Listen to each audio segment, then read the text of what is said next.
लाभदायक होने वाला है।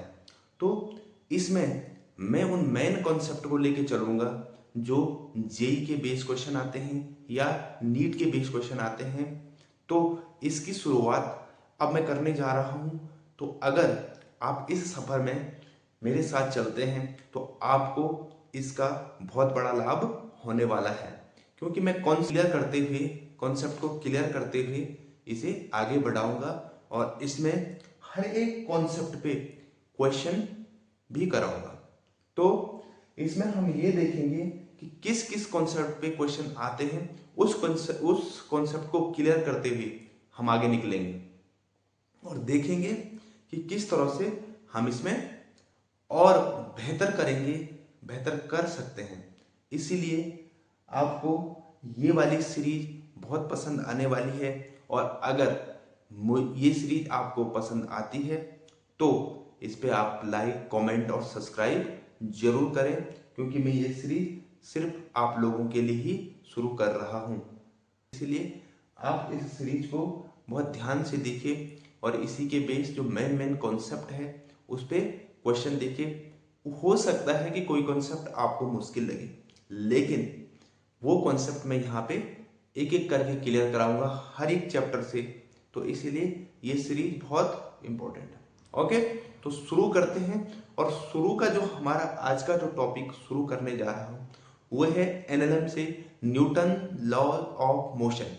उसमें सबसे पहला टॉपिक हमने लिया है एपरेंट वेट।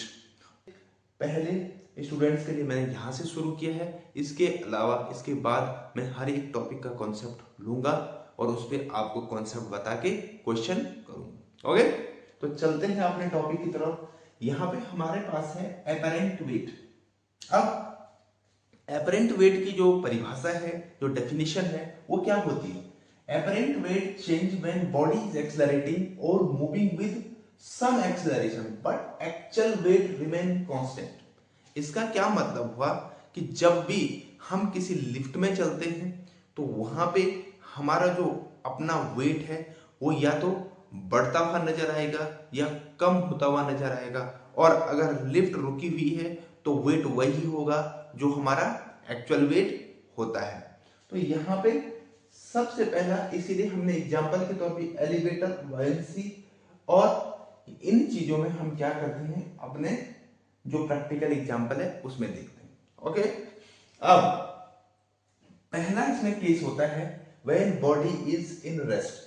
अगर कोई बॉडी रेस्ट में है यानी रुकी हुई, अगर आप लिफ्ट में बैठ गए हैं और लिफ्ट रुकी हुई चल नहीं रही है तो उसमें वेट या अपरेंट वेट क्या होगा? अपरेंट वेट वो वेट है जिसका सिर्फ हमें आभास होता है, एक्चुअल में वो है नहीं, वो सिर्फ बॉडी के एक्सेलरेशन की वजह से हमें दिखता है।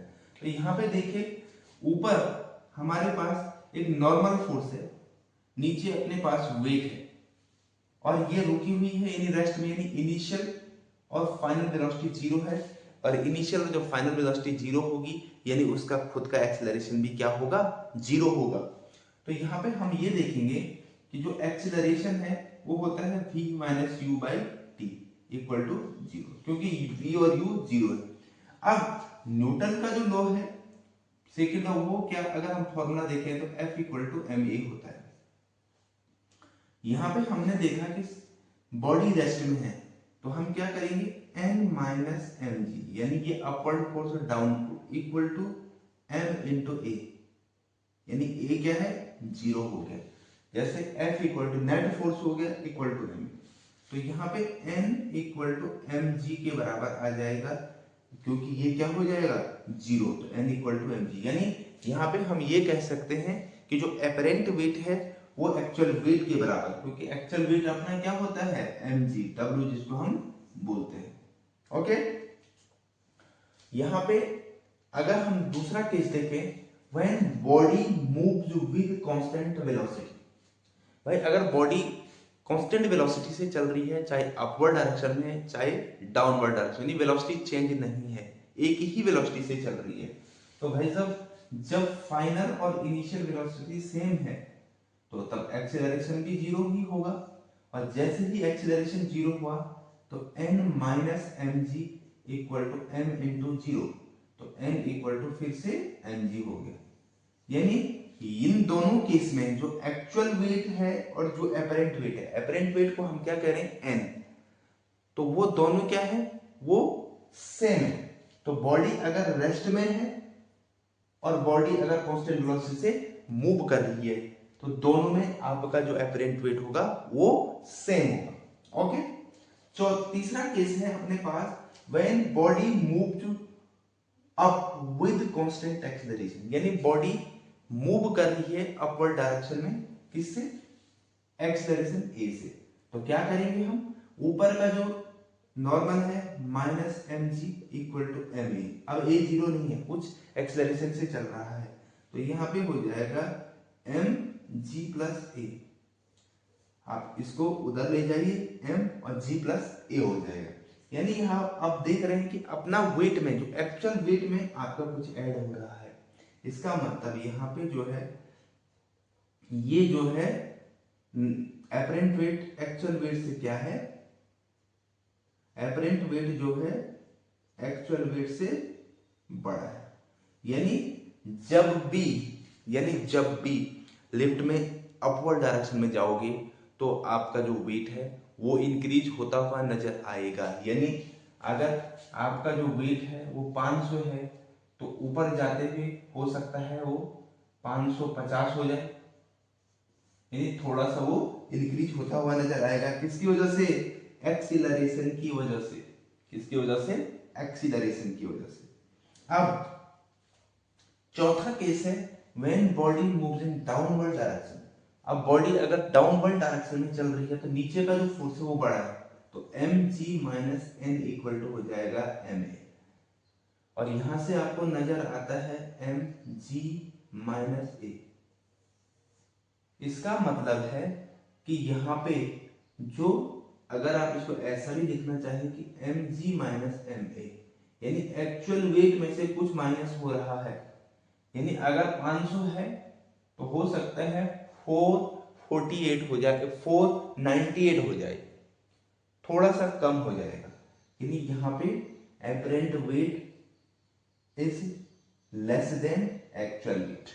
ओके, तो apparent weight less than actual weight, यानी यहाँ पे जो एक्चुअल वेट होगा वो ज्यादा होगा। अब एक और केस आया है जहां पे फिफ्थ केस, कि अगर मान लीजिए कोई लिफ्ट है और ये नॉर्मल है और ये उसका वेट है, और अचानक आपकी लिफ्ट, यानी कुछ ऐसी खराबी आई कि लिफ्ट एकदम से टूट गई।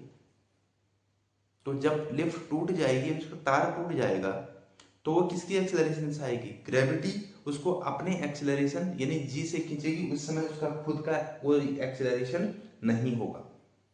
ओके, तो अगर हम वो नीचे ही आ रही है तो n equal to M G minus M A है, तो उसकी जगह भी एम जी रख दो, क्योंकि a इक्वल टू जी हो जाता है। इसको फ्री फॉल कंडीशन बोलते हैं। तो उस समय नॉर्मल फोर्स क्या हो जाता है, जीरो, यानी उसमें उसका एपरेंट वेट क्या हो जाएगा, जीरो हो जाएगा।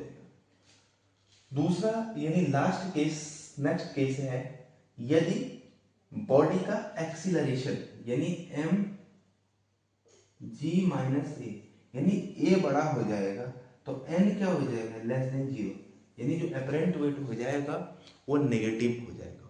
और नेगेटिव एपरेंट वेट होने का मतलब है, नेगेटिव नॉर्मल होने का मतलब है कि यहाँ पे जो बॉडी होगी वो फर्श पे ही धीरे धीरे ऊपर चली जाएगी, और जब ऊपर जाएगी तो उसका जो सर है वो छत से टकरा सकता है। तो इसका मतलब है कि वो ऊपर की तरफ उठेगा, और जब ऊपर की तरफ उठेगा तो ऊपर उसके सीलिंग पे क्या लगेगा, सर लगेगा। तो इसका मतलब है कि जो ये केस है ये एग्जिस्ट नहीं करेगा, क्योंकि ग्रेविटी यानी अर्थ के सरफेस पे एक्सेलरेशन सबसे ज्यादा जी ही होता है, यानी 9.8 होता है मैक्सिमम। ये उस कंडीशन में होगा जब आप ऐसा एक्सेलरेशन प्रोड्यूस करना चाहोगे, यानी एक्सपेरिमेंटली ऐसा एक्सेलरेशन प्रोड्यूस करना चाहोगे कि ए की वैल्यू जी से बड़ी हो जाए, तब जाके ये केस पॉसिबल हो सकेगा, वरना ये केस इम्पॉसिबल है। Okay, thank you very much.